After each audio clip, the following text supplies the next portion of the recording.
جو جہاد علی منہاج النبوہ نہ ہو کیا وہ صحیح ہے؟ مثلا جیسے افغان حنفی طالبان کرتے ہیں، وضاحت فرما دیں۔ جہاد بھائی دو قسم کا ہوتا ہے نا، ایک جہاد تو ہے جہاد ہجومی، دشمن کے علاقے پر جا کر قبضہ کرنے کے لیے جہاد کیا جائے، یہ بھی رسول اللہ صلی اللہ علیہ وسلم نے کیا ہے۔ ایک جہاد ہے دفاعی، دشمن مسلمانوں کے علاقے میں آ جائے، قبضہ کر لے تو ان کو وہاں سے نکالنے کے لیے جہاد کرنا۔ تو اس کے لیے کوئی بھی شرط نہیں ہے، امیر ہو تو ٹھیک ہے، نہ ہو تب بھی، اسلحہ پورا ہو تب بھی، پورا نہ ہو تب بھی، اور کچھ نہ ہو ڈنڈے سوٹے سے، اور کچھ نہ ہو تو دانتوں سے ہی کاٹ لے۔ تو اس لیے یہ جو کہا ہے بھائی یہ حنفیوں کا جو جہاد ہے یہ علی منہاج النبوہ نہیں ہے، یہ بات درست نہیں۔ ان کا جہاد تو ان کفار کو، یہ بدبخت امریکہ کو نکالنے کے لیے ہے نا، تو ان کو نکالنے کے لیے جس طرح بھی کوئی جہاد کرے وہ علی منہاج النبوہ ہی ہے اللہ کے فضل سے۔ اور نبوت نبی صلی اللہ علیہ وسلم نے جنگ خندق میں، جنگ احد میں جو دشمن چڑھ آیا تھا تو نبی صلی اللہ علیہ وسلم ان سے جہاد کیا ہے۔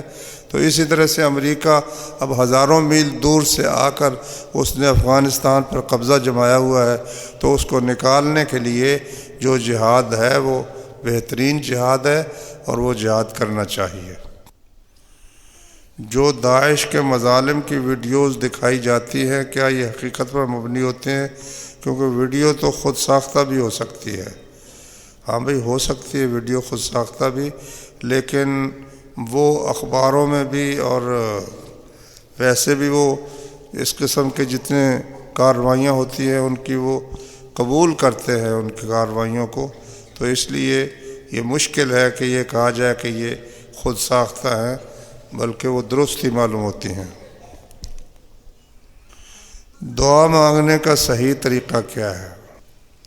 صحیح طریقہ بھائی نماز میں دعا مانگے وہ بھی صحیح ہے، ویسے دعا مانگے وہ بھی صحیح طریقہ ہے، ہاتھ اٹھا کر دعا مانگے وہ بھی طریقہ صحیح ہے، بغیر ہاتھ اٹھائے دعا مانگے وہ بھی صحیح طریقہ ہے۔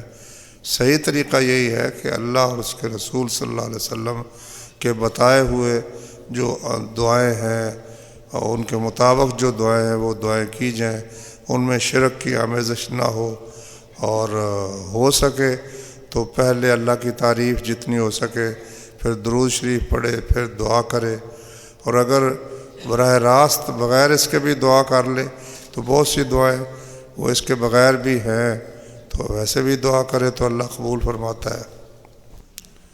کوئی معاشرہ کفر پر تو قائم رہ سکتا ہے مگر نا انصافی پر نہیں، کیا اس طرح کی کوئی حدیث ہے؟ یہ بھی حضرت علی کا قول بیان کرتے ہیں کہ ظلم معاشرہ کفر اور شرک پر تو قائم رہ سکتا ہے لیکن ظلم پر قائم نہیں رہ سکتا، علی رضی اللہ عنہ کا قول بیان کرتے ہیں۔ فرض نمازوں میں صورتوں کو ترتیب کے بغیر پڑھنا جائز ہے؟ دلیل سے واضح کریں۔ ہاں بھئی جائز ہے، اس میں کوئی حرج کی بات نہیں ہے، ویسے بھی ہر بندہ ہی فرض ترتیب کے بغیر پڑھتا ہے۔ پہلی رکعت میں سورہ فاتحہ پڑھی، اس کے بعد کوئی سورت پڑھی، دوسری رکعت میں پھر فاتحہ پڑھی، تو فاتحہ کی ترتیب تو ٹوٹ گئی نا، کہ مثلا پہلی رکعت میں پڑھی نا سورہ فاتحہ اور پھر قل هو اللہ احد، اب دوسری میں پھر فاتحہ پڑھے گا نا، تو فاتحہ تو قل هو اللہ احد سے پہلے ہی ہے نا، ترتیب تو ٹوٹ گئی۔ تو اس لیے کوئی حرج نہیں ہے، رسول اللہ صلی اللہ علیہ وسلم سے ترتیب کے بغیر پڑھنا ثابت ہے۔ کیا تکبیر کا جواب دینا چاہیے؟ اگر دینا چاہیے تو قد قامت الصلاۃ کے جواب میں کیا کہیں گے؟ بھائی سمجھ تو یہی آتی ہے تکبیر کا جواب ہی دینا چاہیے، کیونکہ رسول اللہ صلی اللہ علیہ وسلم نے فرمایا اذا سمعتم المؤذن فقولوا مثل ما یقول، مؤذن کو جب سنو تو جس طرح وہ کہتا ہے تم بھی اس طرح کہو، تو یہ بھی اذان ہے، اذان کے الفاظ ہیں۔ تو حی علی الصلاۃ حی علی الفلاح کے جواب میں لا حول ولا قوۃ الا باللہ، قد قامت الصلاۃ کے جواب میں قد قامت الصلاۃ ہی کہنا چاہیے۔ شیخ صالح فوزان کا فتویٰ ہے کہ بندے اور سترے کے درمیان 3 ہاتھ کا فاصلہ ہونا چاہیے، کیا یہ بات درست ہے؟ اگر نہیں تو کتنا فاصلہ ہونا چاہیے؟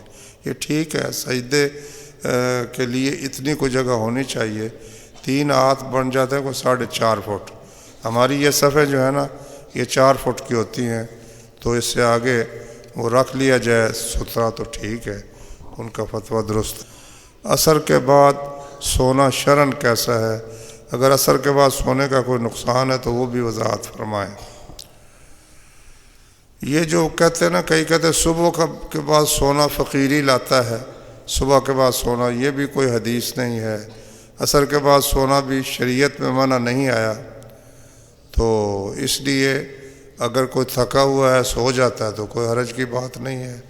لیکن دن تو اللہ تعالیٰ نے کام کے لیے بنایا نا، رات آرام کے لیے بنائی ہے، تو اس لیے ظہر کے بعد قیلولے کا وقت ہوتا ہے، عصر کے بعد تو کوئی نہ کوئی کام کرنا چاہیے، لیکن اگر کوئی تھکا ہوا سو جائے تو کوئی حرج کی بات نہیں ہے۔ ہر نماز کے بعد اپنے لیے دعا مانگنا کیسا ہے؟ بریلوی حضرات اس بات کا استدلال کرتے ہیں کہ دعا عبادت کا مغز ہے۔ مغز تو جس چیز کا ہوتا ہے اس کے اندر ہوتا ہے نا، تو نماز کے اندر دعا ہونی چاہیے نا، درود شریف پڑھ کر، اتحیات درود شریف پڑھ کر، وہ دعا کا بہترین وقت ہے، اس میں دعا کرنی چاہیے۔ نماز کے بعد بھی دعائیں ہیں کافی ساری، وہ بھی کرنی چاہیے۔ بات یہ جو ہے نا سارے ہاتھ اٹھا کر دعا کریں، یہ اللہ کے نبی صلی اللہ علیہ وسلم سے ثابت نہیں ہے۔ استخارہ کرنا چاہیے یا نہیں؟ استخارہ تو نبی صلی اللہ علیہ وسلم کا حکم ہے، جب تم میں سے کوئی شخص کسی کام کا ارادہ کرے تو 2 رکعتیں پڑھے اور پھر وہ استخارے کی دعا کرے۔ لیکن لوگوں نے استخارہ بنا لیا ہے معلوم کرنے کے لیے کہ یہ کام ہوگا یا نہیں ہوگا، تو اس مقصد کے لیے استخارہ یہ غلط ہے، کیونکہ یہ تو اللہ کے سوا کوئی نہیں جانتا، اور اب وہی بھی کسی کو نہیں ہوگی کہ وہ اللہ تعالیٰ کی طرف سے اس کو بتا دیا جائے کہ یہ کام ہوگا یا نہیں ہوگا۔ اس لیے استخارہ نام ہے اپنے کام کو اللہ کے سپرد کر دینے کا، کہ یا اللہ میں نے مشورہ کر لیا ہے، اپنا فیصلہ کر لیا ہے، اب تیرے سپرد ہے، اگر بہتر ہے تو کر دے، بہتر نہیں ہے تو اس کو مجھ سے ہٹا دے۔ صبح و شام کے اذکار کس کس ٹائم کرنے چاہیے؟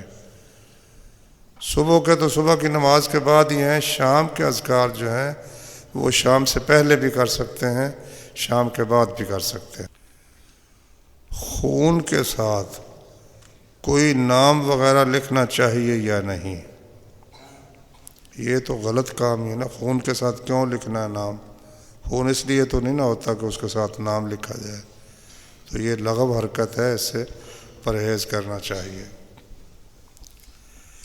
کیا وطروں کے بعد تہجد کی نماز ہو سکتی ہے؟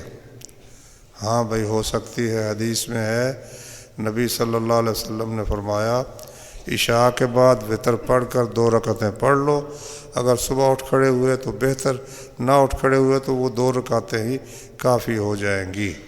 تو اس سے معلوم ہوا کہ وطروں کے بعد رکعتیں پڑھی جا سکتی ہیں، صبح اٹھ کر تہجد بھی پڑھی جا سکتی ہے، اس میں کوئی حرج کی بات نہیں ہے۔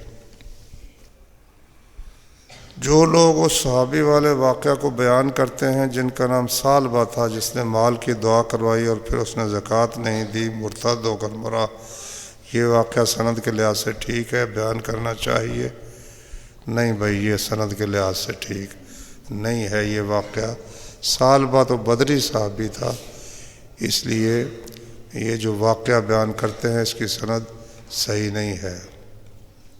اگر ایک امام قرآن کو مجہول پڑھتا ہے، غلط پڑھتا ہے، تو کیا اس کے پیچھے نماز ہو جاتی ہے؟ نماز تو ہو جاتی ہے، ہم اجمی لوگ ہیں، عربی زبان ہماری نہیں ہے نا، تو اس لیے کوشش کرتے رہنا چاہیے، لیکن اگر کوئی اس طرح کی کوئی کوتاہی ہوتی ہے نماز انشاءاللہ ہو جاتی ہے۔ جو لوگ آستانوں پر ذبح کرتے ہیں بسم اللہ اللہ اکبر تو وہ بھی پڑھتے ہیں، تو پھر بسم اللہ سے کیا مراد ہے؟ اس میں ہے نا ما احل بہ لغیر اللہ، جس کا نام بلند کیا جائے غیر اللہ کا، جب یہ ہو کہ یہ داتا صاحب کے نام کا بکرا ہے یا فلانے صاحب کے نام کا ہے تو بسم اللہ واللہ اکبر پڑھنے سے بھی اس کا کوئی فائدہ نہیں ہے۔ کیا ایزی پیسہ بھیج سکتے ہیں یا منگوا سکتے ہیں؟ ہاں بھیج سکتے ہیں، منگوا بھی سکتے ہیں، کوئی حرج نہیں۔ فَالْيَوْمَ نُنَجِّيكَ بِبَدَنِكَ لِتَكُونَ لِمَنْ خَلْفَكَ آیَةً، یہ اس آیت میں کس بادشاہ کا ذکر ہے؟ یہ اللہ تعالیٰ نے جب فرعون کو غرق کیا تھا سمندر میں، تو اللہ تعالیٰ نے اس کے بدن کو سمندر سے باہر پھینک دیا تاکہ کوئی یہ نہ کہے کہ نہیں فرعون غرق نہیں ہوا، تو وہ اللہ نے فرمایا کہ آج ہم تمہارے بدن کو باہر پھینک دیں گے تاکہ پیچھے آنے والوں کے لیے تم نشانی بن جاؤ۔ سبحانک اللہم و بحمدک، اشہد ان لا الہ الا انت